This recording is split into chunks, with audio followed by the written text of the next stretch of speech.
हम ये मानते हैं कि आदिवासी धर्मपूर्वी है और वो ना हिंदू है, ना मुस्लिम है, ना सिख है, ना ईसाई है, वो धर्मपूर्वी लोग हैं। आज भी अगर कोई संकट आता है तो सबसे पहले भील आके खड़ा रहता है। राजपूत भाई ने आके बयान दिया कि भील प्रदेश बनेगा तो हम आपके साथ कंधे से कंधा मिलाकर खड़े रहेंगे। तो भील प्रदेश की मांग कर रहे हैं और भील प्रदेश के बारे में अगर कोई पढ़ाता तो हम तो उनको सही मानेंगे। बंटवारे का मतलब ये तो नहीं है आपस में लड़ाई झगड़ा करेंगे। बंटवारे का मतलब भौगोलिक दृष्टि से एक अलग राज्य बनता है। कन्हैयालाल भी को ट्रक के पीछे घसीटकर उसको मार दिया है, उसको आज तक न्याय नहीं मिला। आपको इंद्र मेघवाल को देख लो, मटके के पानी पीते उसको मार दिया, उसको क्या न्याय मिला। जिस तरह से गोगुंदा में उस महिला को मार दिया, जिस तरह से घोड़ी से बार बार उतार दे, जिस तरह मूछे पर ताव रखने वालों को मार देते और जिस तरह से छुआछूत चल रहा है। और जो समर्थन में नहीं है वो राजनीतिक पार्टियां, क्योंकि उनका वोट बैंक खिसक रहा है, उनको नजर आ रहा है कि उनका आने वाला भविष्य खराब है। आप हिंदू हो तो हिंदू का डीलिस्टिंग होना चाहिए, ईसाई हो ईसाई का भी होना चाहिए, और कोई दूसरा इस्लाम धर्म मानता है उसका भी डीलिस्टिंग होना चाहिए, क्योंकि आदिवासी धर्मपूर्वी। भाई किसी एक के कहने से कि वो हिंदू नहीं हो जाएंगे, वो कोई सुप्रीम कोर्ट या कोई हाई कोर्ट तो बन गए नहीं, उन्होंने बयान जारी कर दिया तो वो हो गया। अगर उनको लगता है वो है तो वो प्रूव करे। पहले भी लोग ईसाई थे जो रह ही रहे थे, कांग्रेस बीजेपी को वोट दे रहे थे, तब इनको तकलीफ नहीं थी। लेकिन आज जैसे बाप पार्टी आई, लोग वोट देने लग गए, ज़्यादा आदिवासी बाहुल्य में अधिकांश वोट बैंक खिसकने लग गया, तो उनको अब ईसाई धर्म और हिंदू धर्म और फलाना धर्म याद आने लगे। भील प्रदेश राज्य की मांग का जो विरोध कर रहे हैं, उनसे कहना चाहते हैं कि विरोध करने से ये मांग और तेजी से बढ़ेगी। लेकिन ये कारवां, भील प्रदेश का जो कारवां अब रुकने वाला नहीं है, ये निरंतर आगे बढ़ता जाएगा। नमस्कार, आदाब, सत श्री अकाल, जय भीम, जोहार। मैं मयूर अलवेला, आप देख रहे हैं उदयपुर न्यूज। आज आपको भील प्रदेश की मांग का एक खेला दिखाने का हमारा पूरा प्रयास रहेगा। हमारे साथ मौजूद हैं अमित जी खराड़ी। अमित खराड़ी के बारे में बात करें तो उदयपुर ग्रामीण से विधानसभा प्रत्याशी रहे थे और भील प्रदेश का जो मांग को लेकर जो आंदोलन हो रहा है उसमें अपनी महत्वपूर्ण भूमिका निभा रहे हैं। भील प्रदेश की मांग विगत 200 वर्षों से चलती आ रही। गोविंद गुरु जी के जमाने से ये मांग यहाँ चलती आ रही और अभी तक इनकी मांग पर कोई अमली जामा किसी भी सरकार ने आज तक नहीं पहनाया। अब इनकी मांग है कि भील प्रदेश 48 जिलों से मिलकर एक प्रदेश बनाना चाहते हैं जो भाषा और संस्कृति से एक सरीका हो। आप बताएं कि देश की सबसे बड़ी जो पार्टी है उसका ये कहना है कि आदिवासी हिंदू है। आप जो भील प्रदेश की मांग कर रहे हैं उन लोगों का और आपको जो समर्थन देने वाली पार्टियां हैं उनका ये कहना है कि आदिवासी हिंदू नहीं है। आखिर आदिवासी है कौन? सबसे पहले आपके चैनल को जोहार। और मैं ये कहना चाहता हूँ कि जैसे आदिवासी जो धर्म आए हैं या जो लोग धर्म को मानते हैं, आदिवासी धर्मपूर्वी लोग हैं। जो ये धर्म आए, हिंदू, मुस्लिम, ईसाई और सिख, जितने भी धर्म आए, उससे पहले इस धरती पे पहला जो मानव हुआ था वो आदिवासी हुआ था। इसीलिए हम ये मानते हैं कि आदिवासी धर्मपूर्वी है और वो ना हिंदू है, ना मुस्लिम है, ना सिख है, ना ईसाई, वो धर्मपूर्वी लोग हैं। प्रकृति को मानने वाले और कुदरत को मानने वाले लोग हैं। कुदरत को मानने वाले लोग हैं। तो ना आप हिंदू है, ना मुस्लिम है, ना सिख है, ना ईसाई। हमने जो किताबें पढ़ी है, जो धर्म ग्रंथ पढ़े हैं, उसमें लिखा है कि धरती की शान तू है, मनु की संतान, तेरी मुठियों में बंद तूफान है रे, मनुष्य तू बड़ा महान है। धरती पर जो पहले व्यक्ति आए थे उनका नाम मनु था। तो क्या मनु आदिवासी थे? धरती पे जैसे सबसे पहले जब ये पृथ्वी ठंडी हुई थी तो इतिहास में बताया गया तो पहला जो मानव था वो भील हुआ। इसलिए हम तो उस इतिहास को देखते हुए मानते हैं कि सबसे पहला मानव भील था। और भील धर्मपूर्वी लोग हैं, आदिवासी धर्मपूर्वी लोग हैं। इसीलिए जो लोग जहाँ जैसे कश्मीर में लोग रहते हैं आदिवासी, या कहीं अलग अलग जगह पे अलग अलग जो लोग रहते हैं, तो उन्होंने वहाँ के हिसाब से, वहाँ के धर्म के हिसाब से, वातावरण के हिसाब से वहाँ की रीति रिवाज और धर्म अपना लिया। इसलिए हम कहते हैं कि आदिवासी न हिंदू है, क्योंकि उनके ऊपर हिंदू विवाह अधिनियम भी नहीं लागू होता है। और उनका कल्चर है, जिस तरह से हिंदू धर्म में जो शादी होती है, पूजा पद्धति, विवाह पद्धति होती है, वो दूसरों से अलग है।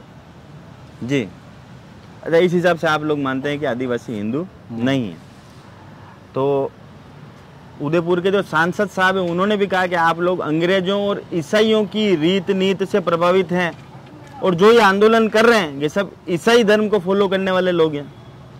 देखिए, अब वो लोग वो कहाँ से बोल के, कहाँ से सीख के आके बोल रहे हैं हमको नहीं पता, लेकिन जो ईसाई की जो बात करते हैं, जो लोग, जो बड़ी पार्टी जो ईसाई की बात करती है, जब क्रिसमस आता है तो उनके जो अभी जो वर्तमान में जो प्रधानमंत्री, वो क्रिश्चियन के बीच में जाके उनके साथ में सेलिब्रेट करते हैं, उनको बोलते हैं कि ईसाइयों से हमारा पुराना नाता है। तो जो ये सांसद साहब जो हमसे सवाल कर रहे हैं, पहले तो उन प्रधानमंत्री जी से, आपके प्रधानमंत्री, हमारे देश के प्रधानमंत्री, आपके जो पार्टी के नेता है, उनसे आप सवाल करिए कि आप ईसाइयों के बीच में क्यों जा रहे हैं। जो सांसद बयान दे रहे हैं उनकी पार्टी के लिए जी, तो उनकी पार्टी के जो नेता ईसाइयों के बीच में जब जाते हैं तो आप उनसे सवाल क्यों नहीं करते हो कि आप ईसाइयों के बीच में क्यों जाते हो, या आप जब वोट आते हैं जाने के लिए थोड़ा ना मना कर रहे हैं, वो तो ये कह रहे हैं कि आप लोग जो ईसाई हैं, हाँ, जो धर्म परिवर्तन करके जिन्होंने ईसाई धर्म अपनाया, वही लोग भील प्रदेश की मांग कर रहे हैं। देखिए,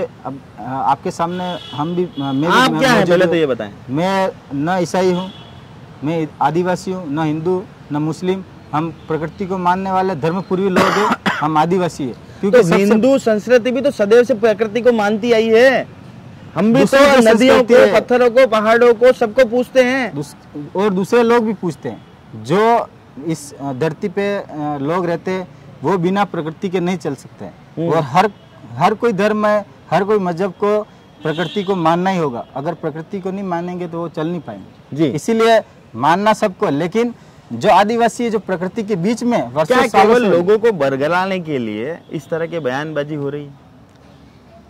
हिंदू कैसे नहीं आप, जब हिंदू होने की सब सुख सुविधाएं आप लोग उठा रहे हैं, हिंदू होने की सुख सुविधा, आज जो मुस्लिम बने उन्हें माइनॉरिटी का आरक्षण है, ठीक है, जो ईसाई हैं उन्हें माइनॉरिटी का आरक्षण है, जो हिंदू हैं उन्हें जो SC/ST को आरक्षण मिला उसका लाभ उठा रहे हैं, फिर आप कैसे बयान देते हैं? 1871 से 1941 तक आदिवासी का धर्म कॉलम अलग जनगणना होती थी और वो बंद कर दी गई। किसके द्वारा बंद की गई वो? 1871 में एबोरिजिन्स के नाम से आदिवासियों की अलग जनगणना होती थी।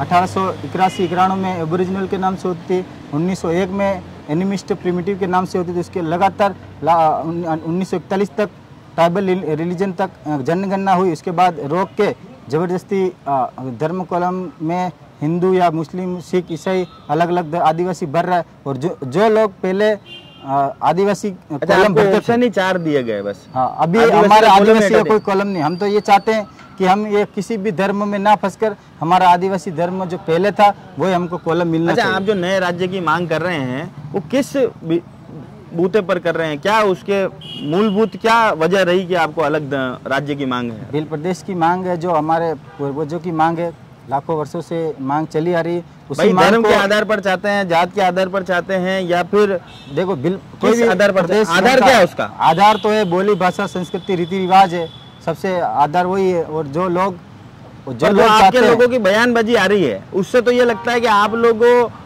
धर्म और भाषा के आधार पर और संस्कृति के आधार पर नहीं, आप लोग जात पात के आधार पर लोगों को बांटना चाहते हैं। यहाँ पर जात पात के आधार पर बांटने का काम हमारा नहीं है, क्योंकि जब पहले यहाँ पर जो संकट आए थे, जब यहाँ पे मेवाड़ पे जब संकट आया था तो भीलों ने महाराणा प्रताप का साथ दिया और मेवाड़ को बचाया था। बिल्कुल दिया। और अगर जात पात की बात करते, और आज भी अगर कोई संकट आता है तो सबसे पहले भील आके खड़ा रहता है। अगर उदयपुर में भी कोई संकट आता है तो सबसे पहले भील आके खड़ा रहता है। और जाति के नाम से जो लोग विरोध कर रहे हैं वो लोग कौन है?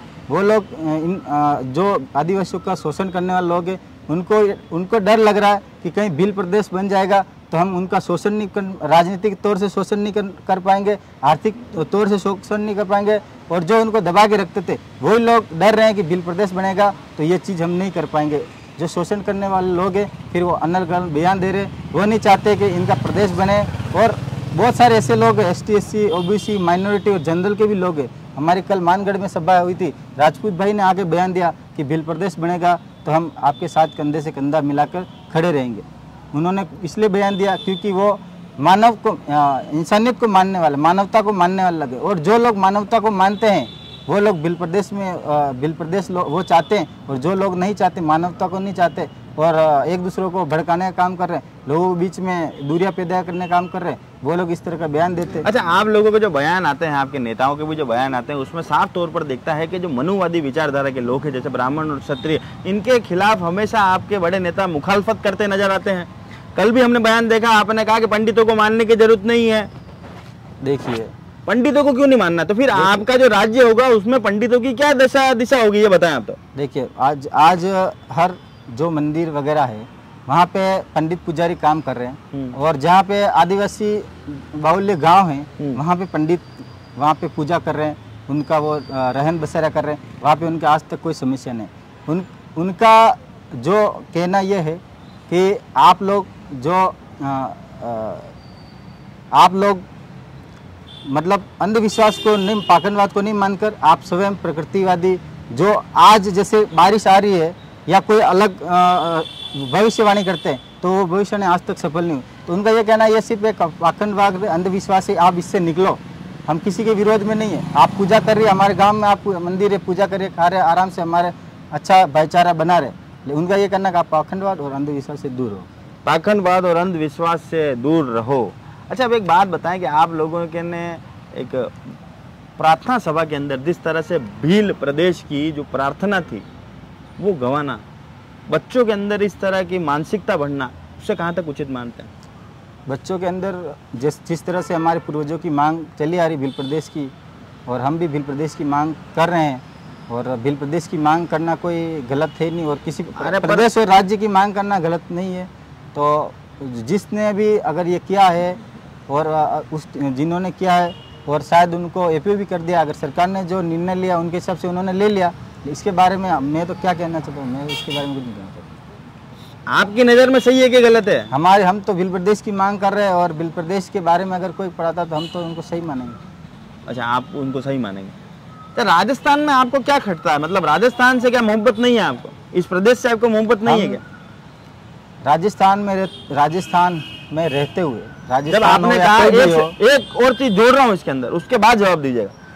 आपने कहा कि महाराणा प्रताप पर जब संकट आया, मेवाड़ पर जब संकट आया, तब आपने कंधे से कंधा मिलाया। भीलू राणा का इतिहास आज भी बच्चे बच्चे की जुबान पर है। तो क्या आपका जमीर इस बात की गवारत देता है, कि आपका जमीर इस बात की गवाही देता है कि आपके जो पूर्वजों ने जो बलिदान दिया उसको त्याग दें, इस प्रदेश का बंटवारा करा दें? बंटवारे का मतलब ये तो नहीं है आपस में लड़ाई झगड़ा करेंगे। बंटवारे का मतलब भौगोलिक दृष्टि से एक अलग राज्य बनता है। अगर उदयपुर में नगर अलग अलग वार्ड बनते हैं, इसका मतलब ये थोड़ी बंटवारा हो जाता है। उदयपुर में अलग अलग तहसील बनती है, तो इसका मतलब ये थोड़ी बंटवारा हो जाता है। अगर किसी देश में अलग अलग राज्य बनेंगे, उससे क्या सिर्फ भौगोलिक दृष्टि से उसको अलग राज्य माना जाएगा? बाकी अगर भाईचारा है वो तो बना ही रहेगा, उससे कोई इसमें आपत्ति थोड़ी है क्या? राजस्थान से क्या आपत्ति है आप लोग? राजस्थान से कोई आपत्ति नहीं है। जिस तरह से मध्य प्रदेश में जिस तरह से कन्हैयालाल भी के ट्रक के पीछे घसीट कर उसको मार दिया है, उसको आज तक न्याय नहीं मिला।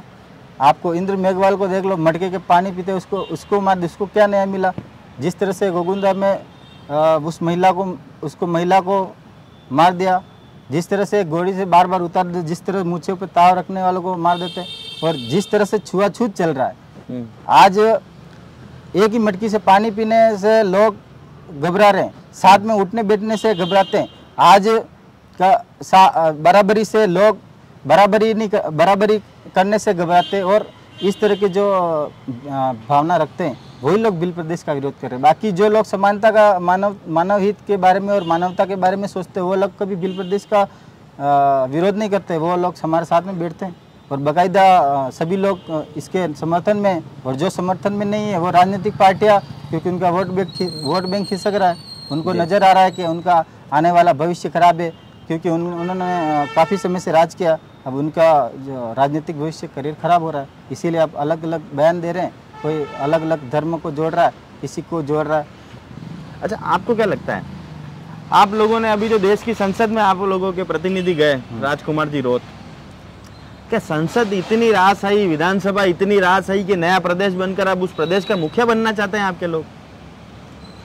क्योंकि राजस्थान में देखा जाए तो आपकी पार्टी कभी भी मुख्यमंत्री तो नहीं बना सकती।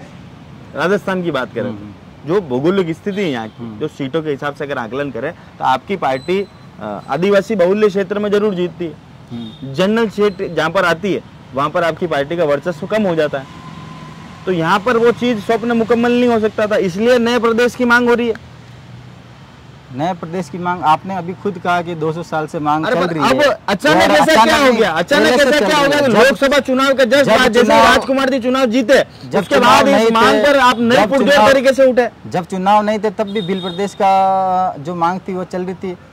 जब हमने चुनाव नहीं थे, सभा तो नहीं हुई, वो तो धीरे धीरे जागरूकता होगी, लोग धीरे धीरे अगर आंदोलन बढ़ेगा, ज्ञापन से, जागरूकता के माध्यम से होगा, तो अभी जो भीड़ है उससे आगे वाले होने वाले टाइम में अगर जागरूकता बढ़ेगी। अच्छा, डीलिस्टिंग के बारे में क्या सोचते हैं आपकी और आपके जो लोग हैं, आपकी जो पार्टी है, जो भील प्रदेश की मांग करते हैं, डीलिस्टिंग के बारे में उनकी क्या सोच है? डीलिस्टिंग जो बोलते हैं ईसाइयों का डीलिस्टिंग करो, तो ईसाई का डीलिस्टिंग करने के लिए बोल रहे, तो आप जो जिस धर्म, आदिवासी धर्मपूर्वी लोग हैं, जो लोग ये चाहते हैं कि डीलिस्टिंग हो, तो सभी धर्म जो मानते हैं सभी धर्मों का डीलिस्टिंग होना चाहिए। आप हिंदू हो तो हिंदू का डीलिस्टिंग होना चाहिए, ईसाई हो ईसाई का भी होना चाहिए, और कोई दूसरा इस्लाम धर्म मानता है उसका भी डीलिस्टिंग होना चाहिए, क्योंकि आदिवासी धर्मपूर्वी, मतलब हर व्यक्ति उसमें शामिल होना चाहिए। सिर्फ ईसाई और मुसलमान को उसमें टारगेट नहीं करना चाहिए, जो हिंदू हैं उन्हें भी डीलिस्टिंग के दायरे में तो रखना चाहिए। तो क्यों नहीं होना चाहिए? आदिवासी तो आदिवासी ना, धर्म। अब आप यूँ बोल रहे हो कि ईसाई नहीं है, कोई बोल रहा मुस्लिम नहीं है, तो हिंदू भी कैसे है? पर वे तो कह रहे हैं ना, बीजेपी के मन्ना लाल जी रावत जो इस पार्टी के अभी उदयपुर के अंदर मुखिया, उनका तो कहना है कि भाई आदिवासी हिंदू है। भाई किसी एक के कहने से कि वो हिंदू नहीं हो जाएंगे, वो कोई सुप्रीम कोर्ट या कोई हाई कोर्ट तो बन गए नहीं, उन्होंने बयान जारी कर दिया तो वो हो गया। अगर उनको लगता है तो वो है तो वो प्रूव करे, वो जाके प्रूव करे। उनको किसी से अगर आदिवासी सब भाई भाई आप जाके प्रूव करो कि फलाने फलाने ईसाई है और ये लोग कर रहे हैं। और हम तो मानवता को मानने वाले लोग हैं। हम इस प्रदेश में या भले राजस्थान में या उदयपुर जिला, डूंगरपुर जिला, सभी लोग आज भी मिल के रह रहे हैं। लेकिन अब राजनीतिक उनकी राजनीतिक पेट खिसक रही है, उसकी वजह से वोट बैंक खिसक रहा है, उसकी वजह से अनर्गल बयान दे रहे हैं, और इसके पीछे कोई बड़ा कारण नहीं है। राजनीतिक रोटियां नहीं सेक पा रहे हैं लोग। पहले भी लोग ईसाई थे जो रह ही रहे थे, कांग्रेस बीजेपी को वोट दे रहे थे, तब इनको तकलीफ नहीं थी। लेकिन आज जैसे बाप पार्टी आई, लोग वोट देने लग गए, ज़्यादा आदिवासी बाहुल्य में अधिकांश वोट बैंक खिसकने लग गया, तो उनको अब ईसाई धर्म और हिंदू धर्म और फलाना धर्म याद आने लग गया। इससे पहले तो वोट खा रहे थे। मान लीजिए कि अगर नया राज्य बन भी जाता है तो क्या आदिवासियों को क्या फायदा होगा? आज चैनल के माध्यम से बताएं। नया राज्य बनता है तो सबसे पहले तो यहाँ के जो जल जंगल जमीन का जो अधिकार है, जो काफ़ी वर्षों से जो लोग जमीन पे काबिज है, आप उदयपुर के आसपास भी आप देख सकते हो कि कितना भूमाफिया कितना हावी हो गया। जो लोग आसपास रहते हैं उनके पास से ज़मीन छीन ली गई है, वहाँ छीन के रिजॉर्ट बना दिए, प्लॉट काट दिए। तो ऐसी स्थिति है। तो जब भील प्रदेश बनता है तो सबसे पहले उनका जो ज़मीन का जो अधिकार है वो सबसे पहले मिलेगा, और ज़मीन का अधिकार मिलना चाहिए, चाहे वो आदिवासी हो चाहे गैर आदिवासी हो, ओबीसी, जनरल, कोई भी हो। सबसे पहले उनको ज़मीन का अधिकार मिलना चाहिए, क्योंकि काफ़ी वर्षों से वो काबिज है। जी, ज़मीन का अधिकार सबसे पहले उनको मिलेगा। शिक्षा का क्या स्तर रहेगा वहाँ? शिक्षा का स्तर जिस तरह से आज की स्थिति है, आज स्कूलों में टीचर की कमी है, और जो स्कूल की बिल्डिंग इंफ्रास्ट्रक्चर वगैरह है, और जो खेलकूद का जो लेवल है वो बिल्कुल निचले स्तर पे। और बजट पूरा आता है, लेकिन बजट का उपयोग नहीं किया जाता। इसीलिए हर ब्लॉक स्तर पे एक तो इंग्लिश मीडियम की स्कूल खुलेगी, और उसमें प्रति 20 से 30 बच्चों पे टीचर अवेलेबल होगा स्कूलों में। गैर आदिवासियों की उस राज्य में क्या स्थिति होगी? जिस तरह से आदिवासी पुराने समय से गैर आदिवासी के साथ समन्वय स्थापित करके देश में रह रहा है, और देश में एकता की, वो आपको नहीं लगता कि उस समय वो हर कौम की एक मजबूरी थी कि सबको साथ में रहना था? पर अब जब आप बहुतात में होंगे वहाँ पर, देखिए आज आदिवासियों की आज भी आप गाँव में आप देखिए कि गाँव में अगर 80 घर आदिवासियों के तो 5 घर दूसरे जैनों के भी हो सकते हैं, कोई राजपूतों के भी हो सकते हैं, या कोई दुकानदार है उनके भी हैं।